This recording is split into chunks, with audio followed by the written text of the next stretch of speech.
O trabalhador brasileiro possui hoje seu código de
É o regime em que aqueles que dirigem a nação recebem um mandato popular, quer dizer, recebem por meio da eleição uma representação popular. Isso distingue a democracia de qualquer regime autoritário, totalitário. Isto é, a ideia de que a soberania reside no povo e o povo elege os seus representantes. Mas de tal maneira identificou-se o colégio eleitoral com o povo, que hoje nós não sabemos o que é direta e o que é indireta. Sabemos apenas que o povo será vitorioso.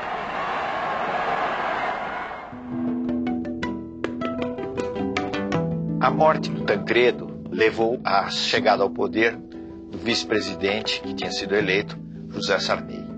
Na realidade, o Sarney assumiu em meio a muitas desconfianças políticas, porque havia uma diferença sensível entre o presidente eleito e o vice.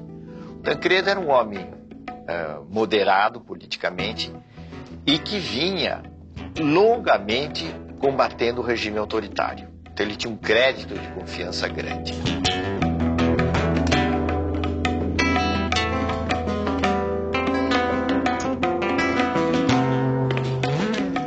O caso de Sarney era diferente.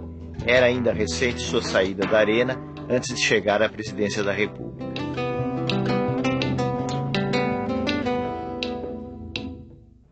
O Sarney manteve o SNI, o Serviço Nacional de Informações, como um órgão que vinha da ditadura e que ele entendeu que poderia ser adaptado a um outro contexto. Isso também provocou muitas críticas. Mas, na verdade, a gente pode dizer que o aspecto mais positivo do governo Sarney foi exatamente garantir um clima de liberdades democráticas. No plano econômico, o governo Sarney teve muitos aspectos negativos. O Brasil carregava problemas que vinham já de antes: descontrole financeiro, inflação enorme, déficit público, déficit externo. E Sarney teve, em razão disso principalmente, sofreu uma queda muito grande da sua popularidade. Isso levou à adoção de um plano, que foi o Plano Cruzado.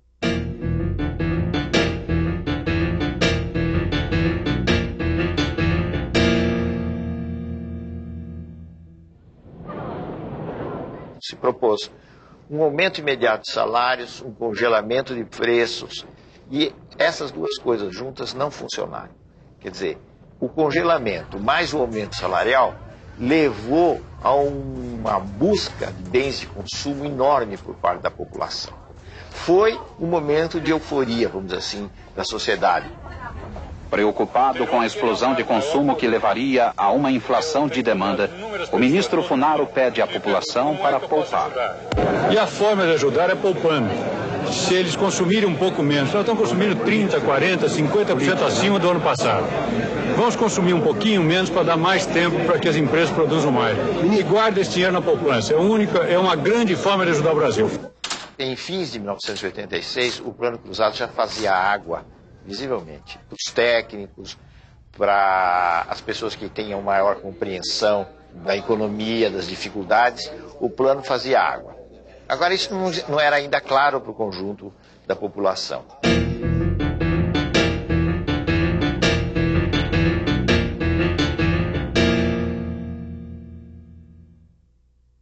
Brasileiras e brasileiros, boa noite.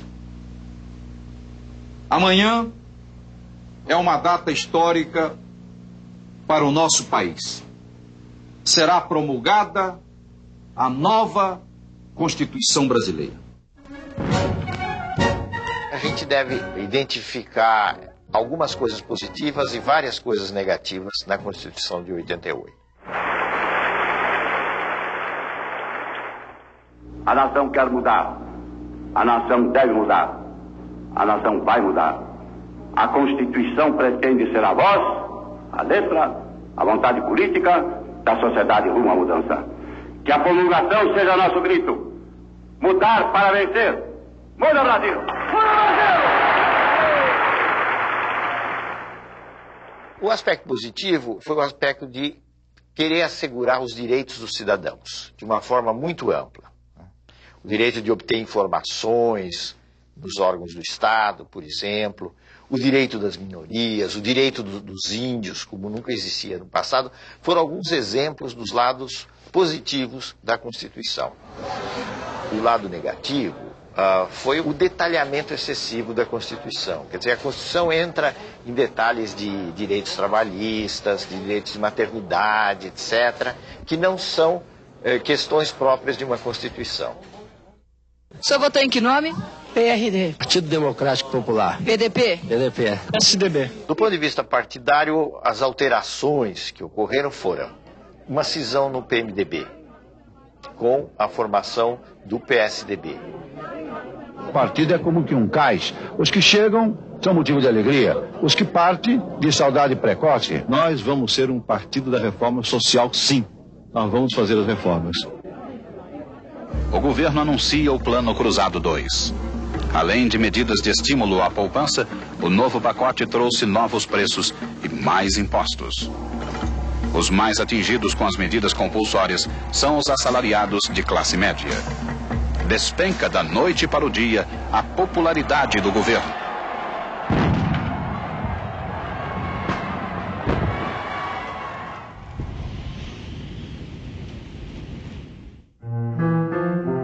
O fim do governo Sarney foi bastante melancólico. O Brasil acabou decretando uma moratória, quer dizer, deixou de pagar a sua dívida externa, e ao contrário do que muita gente pensa, isso representou um sério golpe nas finanças brasileiras. As eleições da sucessão do presidente Sarney surgiram vários nomes. Brizola naquele momento, teve o seu, digamos assim, o seu apogeu como candidato à presidência da República. Porém, a disputa acabou concentrada no segundo turno entre Luiz Inácio Lula da Silva e Fernando Collor.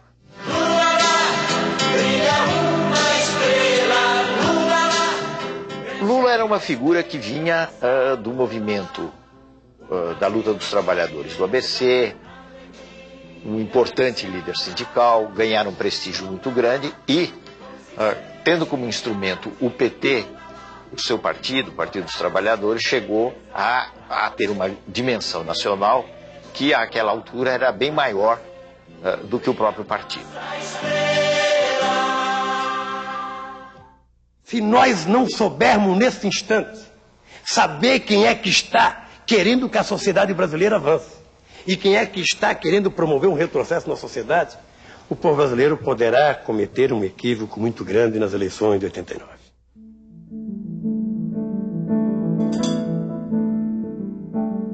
O Collor era uma figura que vinha, primeiro, de um estado pequeno, vinha de Alagoas, Segundo, não tinha nenhuma máquina partidária que o apoiasse. Em terceiro lugar, ele usava o marketing e usava certos temas de moralização com muita eficácia.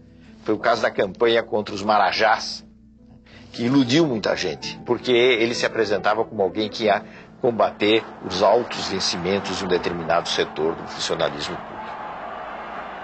Eu confio no Brasil.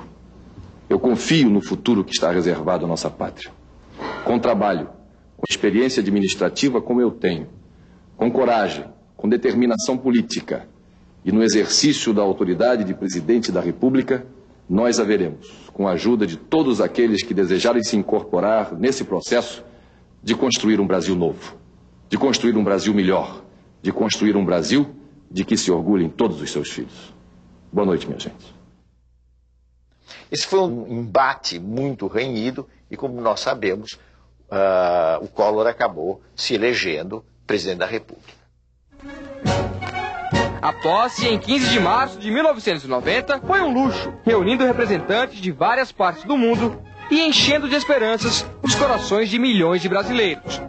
Aos fiscalizados, aos prejudiciados, àqueles que querem justiça social no país para poder viver dignamente. Todo mundo dizia que ele vai fazer alguma coisa com a economia, porque havia um desarranjo geral, a inflação estava num nível absolutamente insuportável, era preciso fazer alguma coisa. E Collor dizia, eu tenho uma bala só do combate à inflação. E o que ele tentou no plano econômico, hoje nós sabemos, foi uma medida de uma ousadia imensa, que foi o sequestro, ou se quiserem, para ser mais benévolo, o congelamento dos depósitos bancários, na prática, não é? E, inclusive, abrangendo poupança, outras formas de rendimento, etc. O plano Collor provocou um choque, vamos dizer assim, na população. Houve realmente uma queda pronunciada da inflação, mas essa espécie de plano milagroso, ao longo do tempo, foi se revelando muito menos milagroso e conduzindo o país às dificuldades econômicas. Primeiro, a uma recessão. A recessão poderia até levar a um reequilíbrio, mas não houve sequer tempo do reequilíbrio, porque o Collor foi tomado por uma onda de críticas no plano político que acabou levando ao impeachment. Na verdade, o governo Collor combinou medidas modernizadoras com um imenso grau de corrupção. O escândalo da corrupção gerou um movimento formado principalmente por jovens de classe média, exigindo o impeachment do presidente, afinal aprovado pelo Congresso.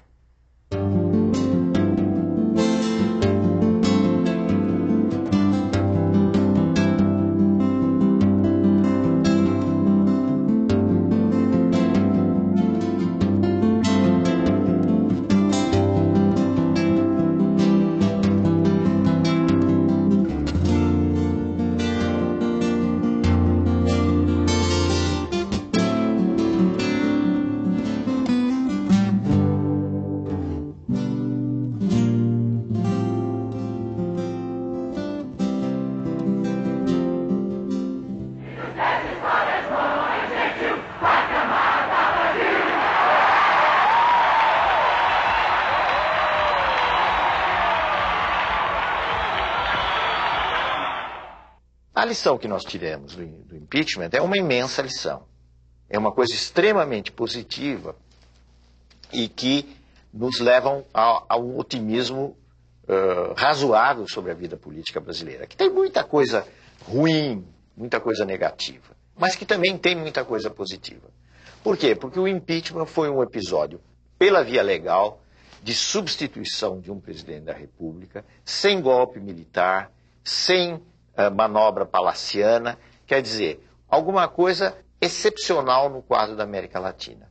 Foi um momento de um passo a mais na maturação da democracia brasileira. Iniciamos esse trabalho citando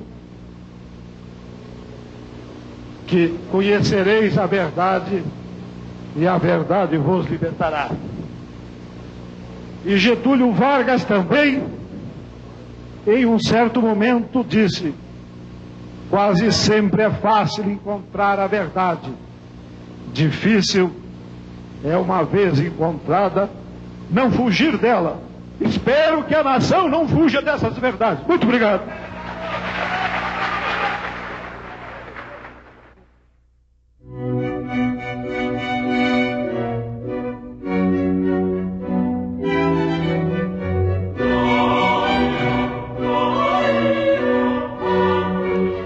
No plano mundial, um dos acontecimentos mais importantes e que se reflete em todos os países, portanto no Brasil também, foi a crise da União Soviética e o fim da União Soviética. O fim, simbolicamente, foi representado pela queda do Muro de Berlim. Com o fim da União Soviética, a crise na Rússia, o que nós tivemos foi o fim da Guerra Fria, que dividia o mundo em dois campos e alterou muito as relações políticas no mundo, e o início de um processo que nós podemos chamar de plena hegemonia americana. A globalização é uma interpenetração, digamos assim, econômica e financeira que se dá em todo o mundo, não de uma forma igual, porque existe um centro hegemônico da globalização, que são os Estados Unidos. Mas eu diria que a globalização tem possibilidades positivas. O intercâmbio comercial, cultural entre as nações é em si mesmo um fator desejável, e tem riscos reais, porque a globalização, se não houver medidas no sentido de limitá-la ou de alguma forma regulamentá-la, a globalização tende a acentuar desigualdade entre países ricos e países pobres.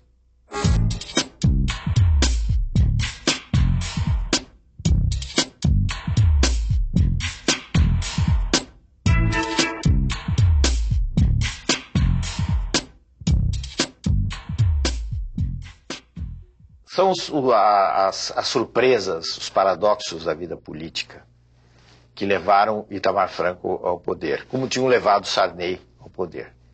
Nesse caso não havia a morte de um presidente, mas havia o impeachment de um presidente que era o Collor. Itamar era uma figura que vinha dos quadros do velho MDB, dos quadros da oposição, e que encontrara uma chance de subir na política mais como candidato a vice do Fernando Collor.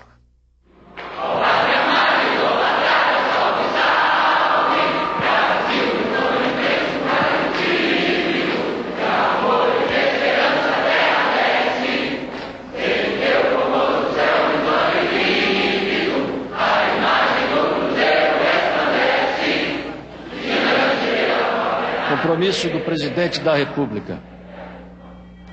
Prometo manter, defender e cumprir a Constituição, observar as leis, promover o bem geral do povo brasileiro, sustentar a união, a integridade e a independência do Brasil.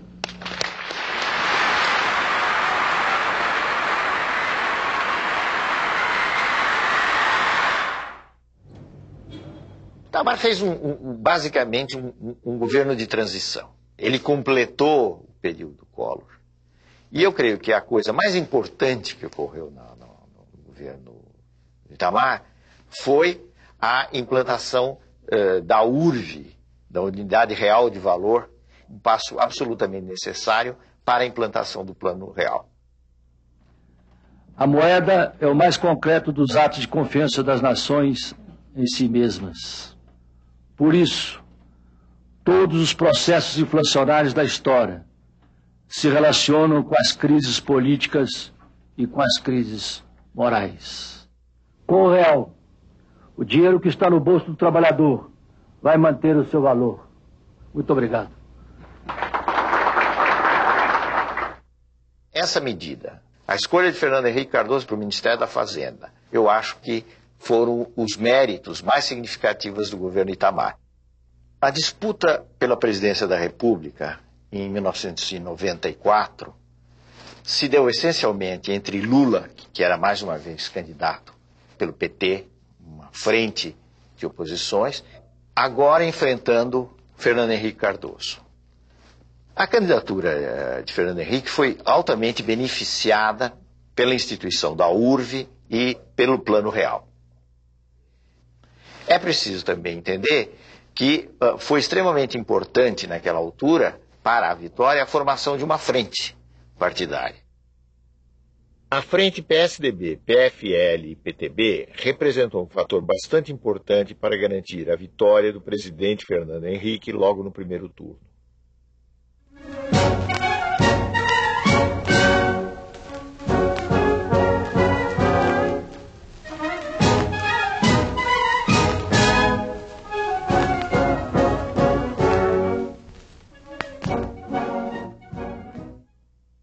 O Plano Real apresentou muitas diferenças com relação a planos anteriores.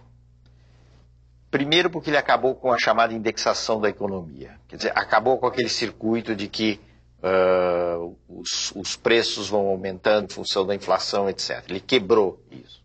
Fernando Henrique chegou às 9h30 da manhã. Cercado de crianças, comeu pão com manteiga e tomou café puro.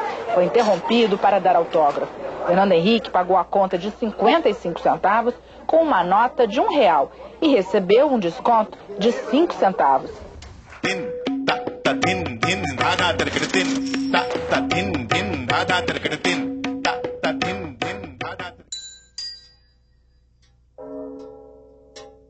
A partir dos anos 80, em todos os países da América Latina, ocorreu uma que se chama uma crise do Estado, uma crise das funções que tinham sido as funções tradicionais do Estado. Quais eram essas funções tradicionais, que vinham, digamos, de 1930 para frente? Eram as funções de um Estado que tinha um papel importante de financiar a economia, financiar o desenvolvimento econômico, controlar, ser dono, inclusive, de empresas nas áreas estratégicas. Tudo isso levando a um desenvolvimento que tinha o Estado como eixo. No caso brasileiro,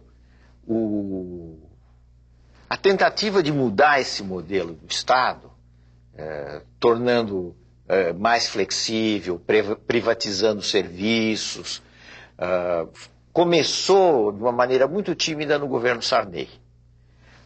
Avançou algo no governo Collor, mas foi no governo Fernando Henrique que se deram as privatizações de empresas importantes. Declaro vendida as ações da Teleste Participações S.A. pelo valor de R$5.783 bilhões, com ágio de 64,28%. Então, as privatizações são um fenômeno dessa reavaliação, dessa mudança das funções do Estado, pensada em termos diferentes do que se tinha no passado.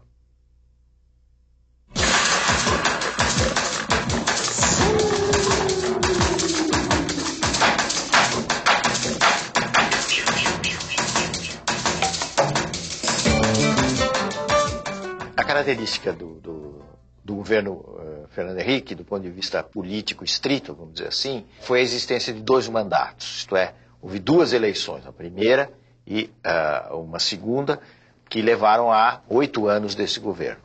A hipótese de reeleição não existia no nosso sistema republicano.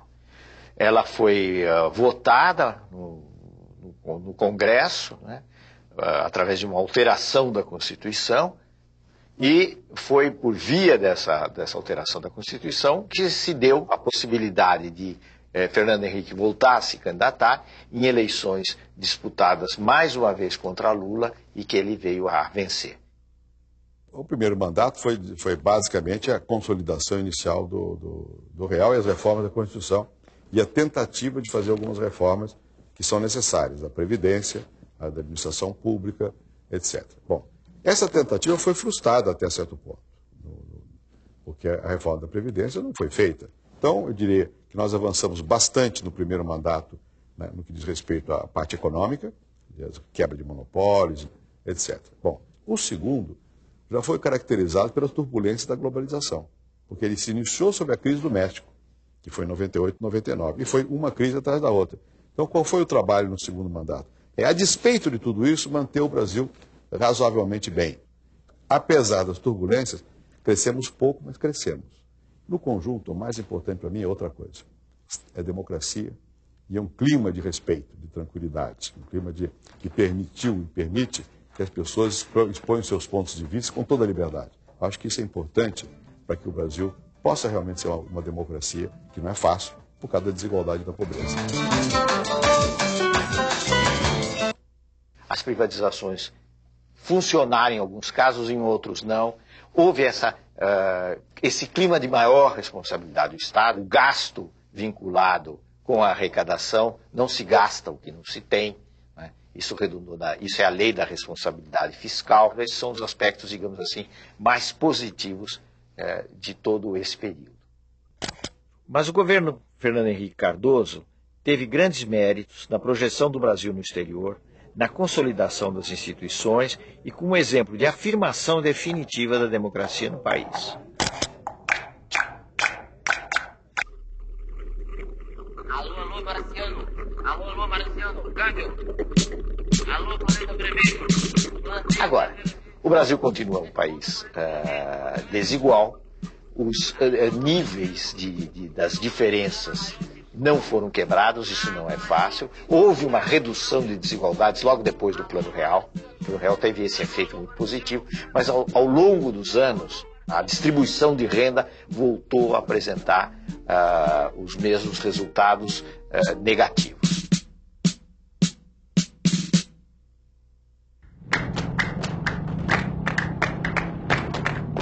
As eleições de 2002 se caracterizaram pela sua absoluta normalidade. A nítida vitória de Lula rompeu muitos preconceitos, representando um fenômeno novo na história do Brasil.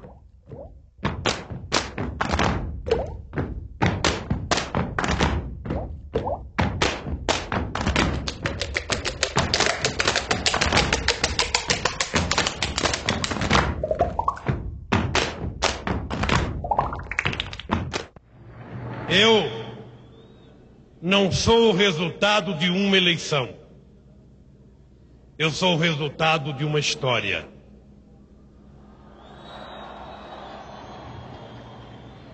Eu estou concretizando o sonho de gerações e gerações que antes de mim tentaram e não conseguiram. O meu papel nesse instante, com muita humildade, mas também com muita serenidade, dizer a vocês que eu vou fazer o que acredito que o Brasil precisa que seja feito nesses 4 anos. Cuidar da educação, cuidar da saúde, fazer a reforma agrária, cuidar da previdência social e acabar com a fome neste país são compromissos menos programáticos e mais compromisso moral e ético que eu quero assumir aqui nessa tribuna, na frente do povo, que é o único responsável pela minha vitória e pelo fato de eu estar aqui hoje tomando posse.